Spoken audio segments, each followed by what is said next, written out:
Halo guys, balik lagi bersama saya Mancek. Kali ini masih tetap di topik yang sama, yaitu mengenai part of speech. Kali ini kita bakal bahas mengenai part of speech yang ketujuh, yaitu conjunction ataupun kata sambung. Jadi sekarang kita udah berada di bagian ini nih. Nah, untuk bagian ketujuh ini kita bakal membahas mengenai pengertian dan penggunaan dari conjunction. Kemudian yang kedua kita bakal mengetahui lebih jauh lagi tentang apa aja sih jenis-jenis dari kata sambung atau kata hubung ini, dan juga bagaimana penggunaannya di dalam kalimat. Sekarang kita langsung aja kita ke tujuan yang pertama. Nah, conjunction atau kata sambung itu adalah part of speech yang digunakan untuk menghubungkan baik antara dua kata, dua frase, dua klausa maupun antara dua paragraf. Jadi di sini kata sambung di sini itu dia tidak hanya menghubungkan antara kata ataupun kalimat, tetapi juga bisa menghubungkan antara paragraf. Nah, contoh conjunction sendiri itu ada and, dan, but, tapi, after, setelah, whenever, kapanpun, dan lain-lain. Nah, contoh kalimatnya di sini ada I love reading and singing. Saya suka membaca dan menyanyi. Di sini ada conjunction and yang menghubungkan antara kata reading dan singing. Nah, itu adalah contoh dari penggunaan conjunction ataupun kata sambung.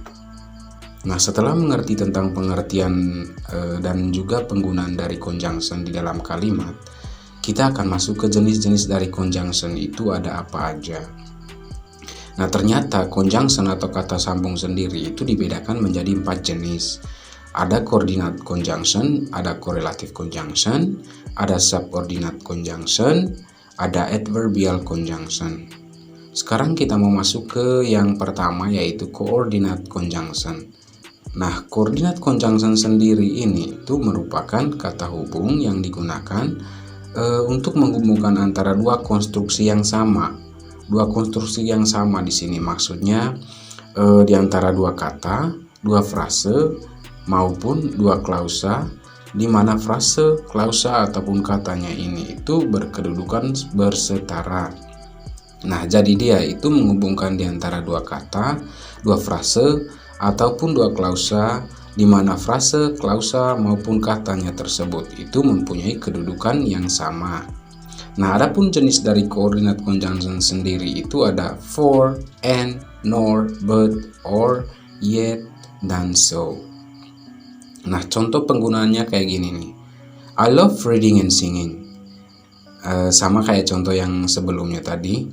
Di sini kata reading di sini itu membaca, dan juga singing itu merupakan kata benda. Kata benda membaca dan menyanyi. Dia itu setara bentuknya. Jadi di sini dia menghubungkan dua kata yang setara. Kemudian contoh yang kedua, she and her sister went to Bali last week and they plan to go to Lombok next month.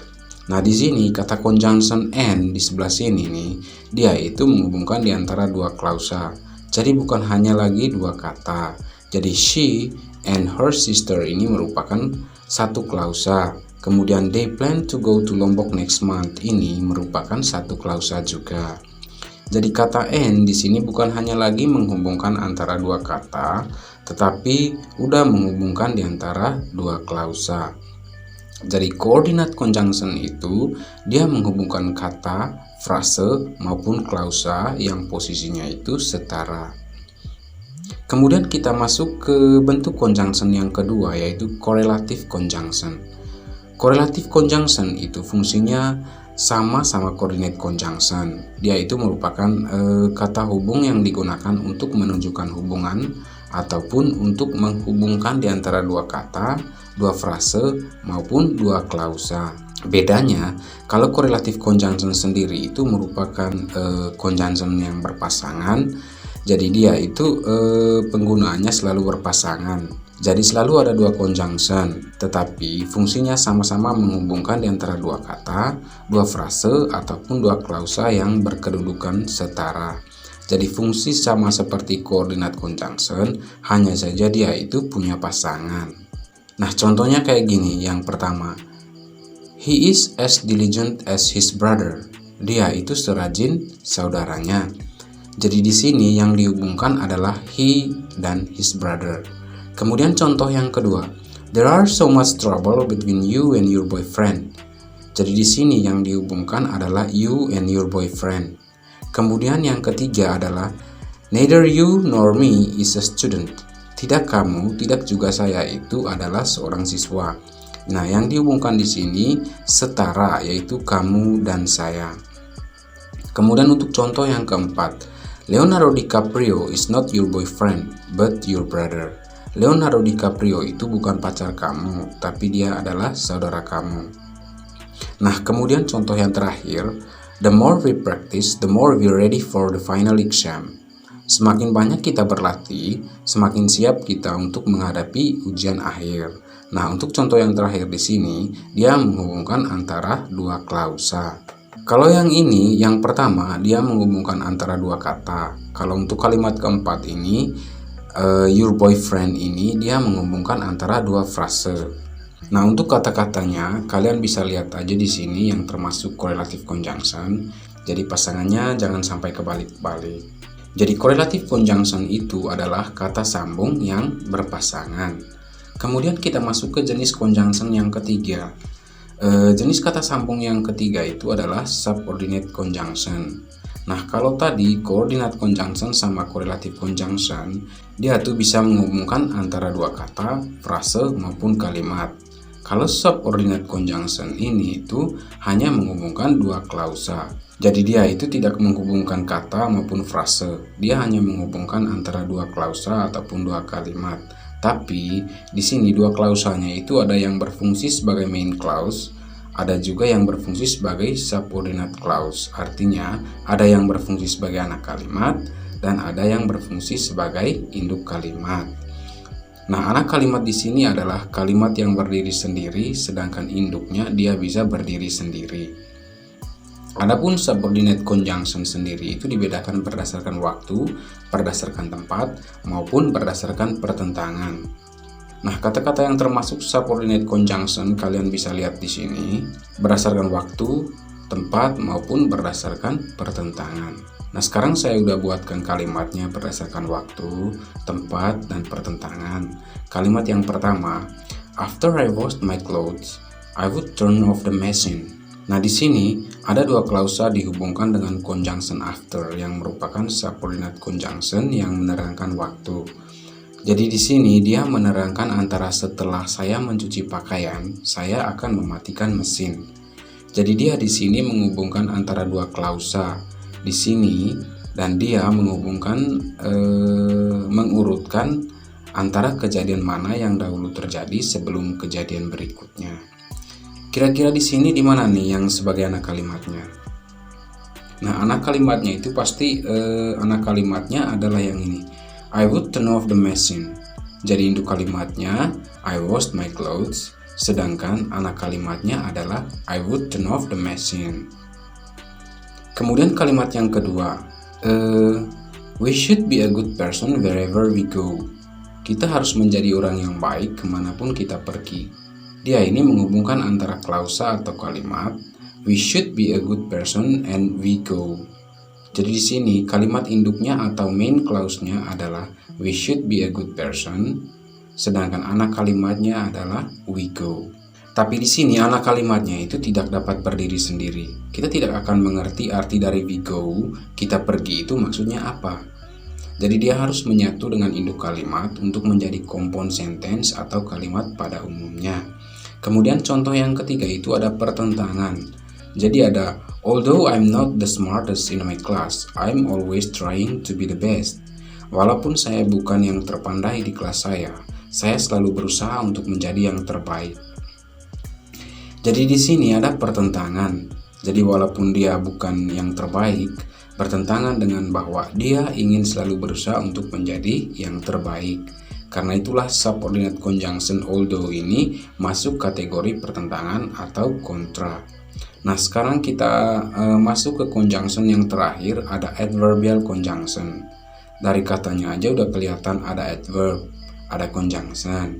Jadi adverbial conjunction ini adalah kata hubung yang dia itu bisa berfungsi sebagai adverb, atau kata keterangan, bisa juga berfungsi sebagai conjunction atau kata hubung.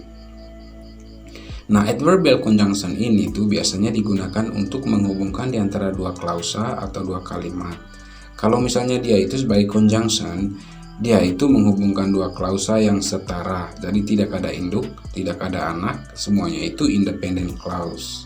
Sedangkan adverbial clause, dia pasti berfungsi untuk menerangkan kalimat yang diikuti oleh adverb ini atau kata-kata keterangan ini. Dia fungsinya untuk menerangkan kalimat yang di belakangnya.